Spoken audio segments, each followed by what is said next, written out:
ಸ್ನೇಹಿತರೆ, ಇದು ಯಾವುದೋ ಕಾರ್ಪೊರೇಟ್ ಆಸ್ಪತ್ರೆ ಅಲ್ಲ. ಇದು ನಾಗಮಂಗಲ ತಾಲೂಕಿನ ಹೊನ್ನಾವರ ಗ್ರಾಮದ ಗ್ರಾಮೀಣ ಆಸ್ಪತ್ರೆ, ಸರ್ಕಾರಿ ಗ್ರಾಮೀಣ ಆಸ್ಪತ್ರೆ. I repeat, government rural hospital. ಬಹಳ ಚಿಕ್ಕ ಹಳ್ಳಿನಲ್ಲಿರುವಂಥ ಆಸ್ಪತ್ರೆ ಯಾವುದೇ ಕಾರ್ಪೊರೇಟ್ ಆಸ್ಪತ್ರೆಗಿಂತ ಮಜಬೂತಾಗಿದೆ. ಡಾಕ್ಟರ್ ಟಿಪ್ಪು ಸುಲ್ತಾನ್ ಇದಕ್ಕೆಲ್ಲ ಕಾರಣಕರ್ತ.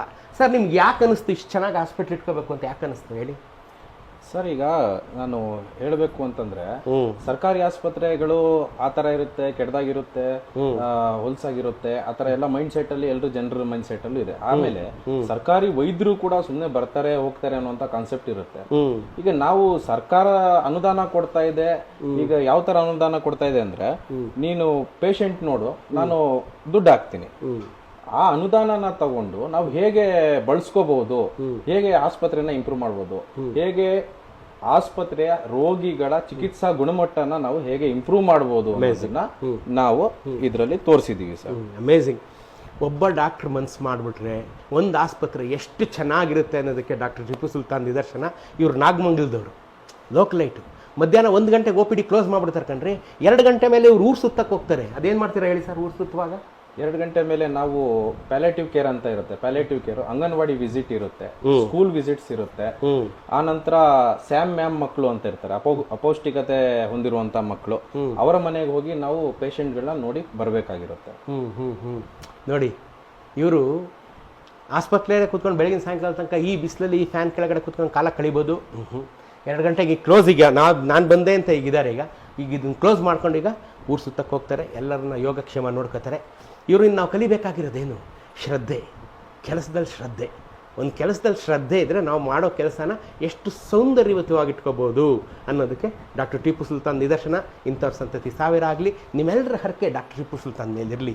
ನೀವು ಇವರಿಂದ ಸ್ಫೂರ್ತಿ ತಗೊಳ್ಳಿ. ನಾವೆಲ್ಲರೂ ತಗೊಳ್ಳೋಣ ಇವರಿಂದ. ನಮ್ಮ ಕೆಲಸ ಎಷ್ಟು ಚೆನ್ನಾಗಿ ಮಾಡ್ಬೋದು ಅಂತ ಅಲ್ವಾ? ಡಾಕ್ಟ್ರಿಗೊಂದು ಹ್ಯಾಟ್ಸ್ ಆಫ್ ಹೇಳೋಣ. ಸರ್, ಇನ್ನೇನಾದ್ರು ನಮ್ಮ ಜನತೆಗೆ ಒಂದು ಮೆಸೇಜ್ ಹೇಳಿ. ನಮ್ಮ ಜನಕ್ಕೆ ಒಂದು ಮೆಸೇಜ್. ಜನತೆಗೆ ಮೆಸೇಜ್ ಏನಿಲ್ಲ.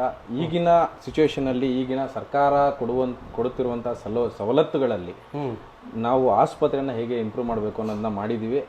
ಇದಕ್ಕೆ ನಮ್ಮ ಪಂಚಾಯಿತಿ, ನಮ್ಮ ರೋಗಿಗಳು, ನಮ್ಮ ಆಸ್ಪತ್ರೆಯ ಸಿಬ್ಬಂದಿ, ನಮ್ಮ ಮೇಲಧಿಕಾರಿಗಳು ಮುಖ್ಯವಾಗಿ ಅವರ ಸಹಕಾರದಿಂದ ನಾವು ಇಷ್ಟು ಮಾಡಿದೀವಿ. ಮುಂದುವರೆದು ಮುಂದಿನ ದಿನಗಳಲ್ಲಿ ಈ ಸೇವೆಗಳಾಗ್ಲಿ ಎಲ್ಲ ಡಿಜಿಟಲೀಕರಣ ಆಗ್ತಾ ಇದೆ. ಇನ್ನು ಒಳ್ಳೆಯ ಸೇವೆ ಗ್ರಾಮೀಣ ಮಟ್ಟದಲ್ಲಿ ಸಿಗುತ್ತೆ ಅನ್ನೋದು ನನ್ನ ಆಶಯ. ನೋಡ್ರಿ, ಇದೇ ಸ್ಫೂರ್ತಿ ಕಣ್ರಿ. ನಮಗೆ ಫ್ಯೂಚರೇ ಇಲ್ಲ ಅಂತ ಮನಸ್ಸಲ್ಲಿ ನಂಗೆ ಬೇಜಾರಾಗ್ಬಿಡ್ತಾ ಇರುತ್ತೆ. ಯಾಕೆಂದರೆ ನಾವೆಲ್ಲ ಕ್ಲೋಸಿಂಗ್ ಟೈಮ್ ಅಲ್ವಾ? ಆದರೆ ಇಂಥವ್ರು ನೋಡಿದಾಗ, ಈ ಯುವಕರನ್ನು ನೋಡಿದಾಗ ಖುಷಿ ಆಗುತ್ತೆ. ಇಲ್ಲ, ಈ ತೇರನ್ನು, ಭಾರತ ಅನ್ನೋ ತೇರನ್ನು ಎಳೆಯೋಕ್ಕಿಂತ ಸ್ಫೂರ್ತಿದಾಯಕವಾದಂಥ ಹುಡುಗರಿದ್ದಾರೆ. ಇಂಥವ್ರ ಸಂತತಿ ಸಾವಿರ ಆಗಲಿ. ಇವ್ರಿಗೆ ನಿಮ್ಮೆಲ್ಲರ ಹಾರೈಕೆ ಇರಲಿ ಕಣ್ರಿ. ಇವ್ರನ್ನ ನೀವು ಸ್ಫೂರ್ತಿಯಾಗಿ ತಗೊಳ್ಳಿ, ರೋಲ್ ಮಾಡಲಾಗಿ ತಗೊಳ್ಳಿ ಅಲ್ವಾ? ಇವರು ಎಲ್ಲರೂ ಸಿಗ್ತಾರೆ ನಿಮಗೆ. ಬೆಂಗಳೂರು ಕಡೆ ಬಂದಾಗ ಸಿಗ್ದಾಗ ಮಾತಾಡಿಸ್ರಿ, ಬೆಂತಟ್ರಿ ಅಲ್ವಾ? ಸ್ನೇಹಿತರೆ, ಈ ಆಸ್ಪತ್ರೆಯನ್ನು ಕಾರ್ಪೊರೇಟ್ ಆಸ್ಪತ್ರೆಗಿಂತ ಚೆನ್ನಾಗಿ ಇಟ್ಕೊಂಡಿರ್ತಕ್ಕಂಥ ಈ ಸಿಬ್ಬಂದಿಯನ್ನು ನೀವು ನೋಡ್ತಾ ಇದ್ದೀರಾ. ಇವರೆಲ್ಲರಿಗೂ ಒಂದು ಹ್ಯಾಟ್ಸ್ ಆಫ್ ಹೇಳ್ಬೇಕು ನೀವು. ಇವರೆಲ್ಲರಿಂದ ನೀವು ಸ್ಫೂರ್ತಿ ತಗೋಬೇಕು. ಇಷ್ಟು ಚೆನ್ನಾಗಿ ಆಸ್ಪತ್ರೆಯನ್ನು ಇಟ್ಕೊಂಡು ಹಗಲು ರಾತ್ರಿಗಳನ್ನು ಒಂದು ಮಾಡಿ ತಮ್ಮ ಮನೆ ಕೆಲಸ ಅಂತ ದುಡಿತಾ ಇರತಕ್ಕಂಥ ಇಂಥ ಸರ್ಕಾರಿ ಸಿಬ್ಬಂದಿಗೆ ಒಂದು ಹ್ಯಾಟ್ಸ್ ಆಫ್.